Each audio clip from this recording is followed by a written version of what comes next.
I feel like this channel is turning into an anti-Sweet Baby Inc. channel, and that's all I ever end up talking about. And I don't mean it to be that way, but I go where the news takes me. And Sweet Baby Inc. seems to be it right now, or at least consultancy firms in general. But the big daddy of them all, where it all started, Sweet Baby Inc., it all seems to come back to them. What's going on, guys? Welcome to another episode of Smash JT. It's my last day in Fort Myers, so take in the beautiful view we got here out the front balcony. And I got to talk about Sweet Baby Inc. again because they are in the news for destroying yet another popular franchise. Alan Wake is now destroyed. Alan Wake 2 specifically is not meeting their sales goals and still has not turned a profit to this day. Hit that subscribe, give me a like, and check out smashjt.com for the full article talking about how Alan Wake 2 has still not turned a profit nearly a year after its release. And we're actually not even sure how many sales they've had because Remedy has not revealed the sales numbers. And a big shout out to John Trent at thatparkplace.com for getting a ton of this information together. That dude is a legit machine. Let's dive into what's going on with Alan Wake 2. Nearly a year after its release, the game has yet to turn a profit, largely due to the controversial influence of Sweet Baby Inc., a consulting firm that has garnered a reputation for its involvement in several troubled game releases. But it's not all due to Sweet Baby Inc. Like, let's be honest here. As far as Alan Wake 2 is concerned, at least initially, the reason why I didn't purchase it day one is because not because I didn't like Alan Wake, but I didn't complete it. I didn't beat Alan Wake. And I wasn't going to pay and play the second one without finishing the first one. It was one of those games I got like 65, 70% the way through. And then I got busy with life, got complicated. Something happened. A bigger game came out that distracted me from it. And I pulled the whole regret of missing out on the final Alan Wake and finishing the game. So what I ended up doing was saying, okay, I'm going to go back and replay all of Alan Wake 1, and then I'll go get Alan Wake 2 at a discount down the road.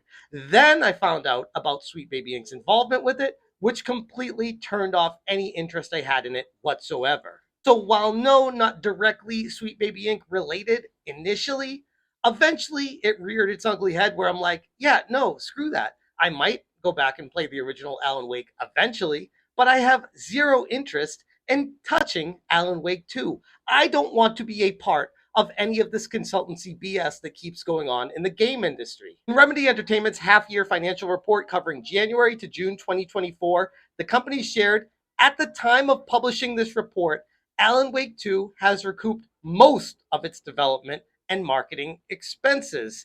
In other words, it means they've taken a loss on the game. That's like a polite way of saying, yeah, of course, we've made some money on it, but we're not selling it enough to recoup the full cost of it. So we're actually, grand scheme, losing money on this game still. Despite selling 1.3 million units by February 2024, as noted in their business review, the game has not generated any royalties. And according to Remedy's CEO, Taro Virtala, instead, the revenue from Alan Wake 2 was overshadowed by higher development fees from other projects, such as Max Payne 1 and 2 Remake. And adding to the complication of the situation was Remedy's decision to withhold specific sales figures for Alan Wake 2, a move that sparked some serious speculation within the game industry when it comes to the company's financial reports and how, after royalties, they're still not making their money back. And people are curious why they're not just telling us what the sales figures are. What are you afraid about? Why not just say, here's what we've sold,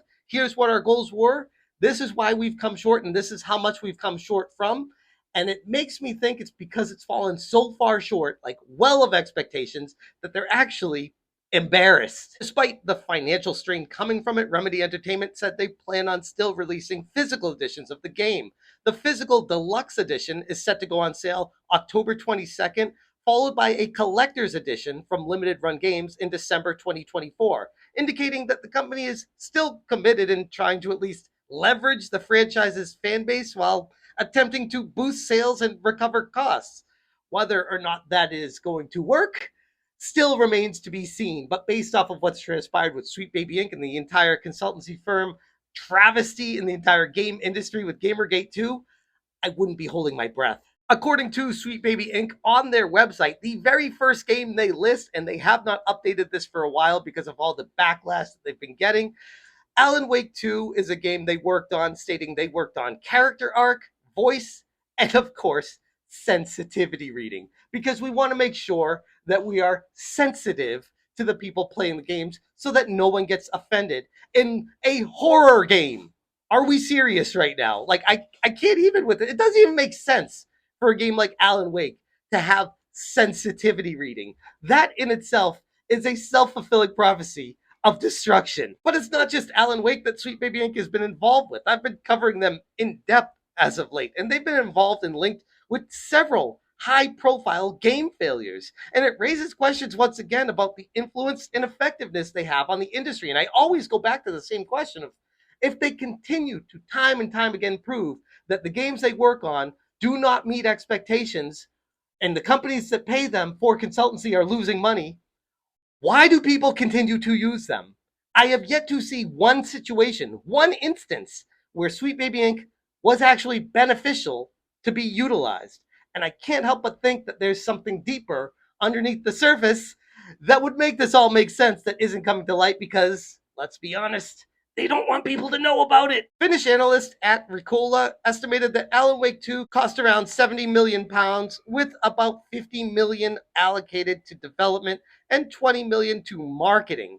20 million pounds, that's a lot of money to be dedicated to a game that honestly kind of came and went and was a minor blip on the radar, but nothing where everyone was stopping their days just to find out more about Alan Wake 2. So either they pissed away that money in marketing or whatever they did wasn't working. But once again, I keep going back to like, if Sweet Baby Inc.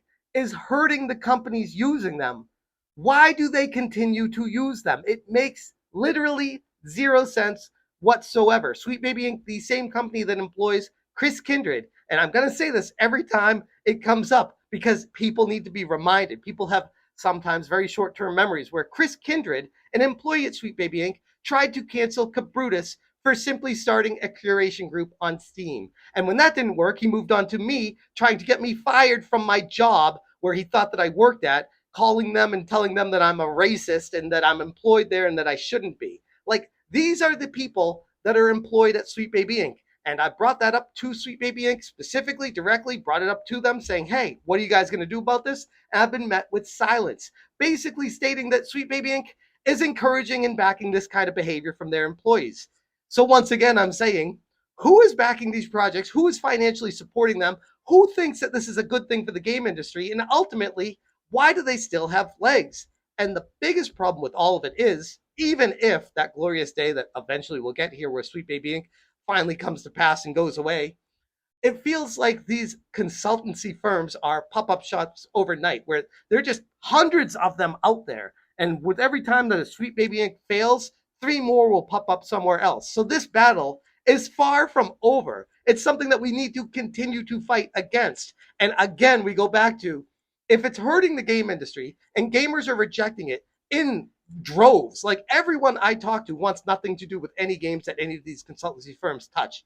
If everyone's rejecting it, and yet they keep getting paid, who is paying them? Is this a grander thing like BlackRock, Vanguard, ESG scores? Is this more proof of that, as much as people want to reject that and say that has nothing to do with it? Nothing else would make any sense. But yeah, as far as this is concerned, Alan Wake 2 is not making any profit whatsoever, still a year after release, and maybe eventually at some point it will. But there's no guarantee of that because we don't have the numbers, we don't know what they're at, and we don't know what they need to hit. So at this point, we can look at the situation as a complete abject failure that Remedy Entertainment has brought on themselves. And they have no one to blame but themselves for involving a consultancy group to talk about a horror game for sensitivity reading, which makes absolutely no sense. Anyways, I'm going to leave it there. If you guys want more information, check out smashjt.com for the full article talking about in-depth all this information. And I also link to thatparkplace.com and John Trent doing a great job getting this all together. So thank you to John for that as well. If you guys appreciate what I'm doing, please consider hitting that join button. Thank you so much for watching. And as always, you stay smashing. I don't want to be in the story. Just write me out of the story. Smash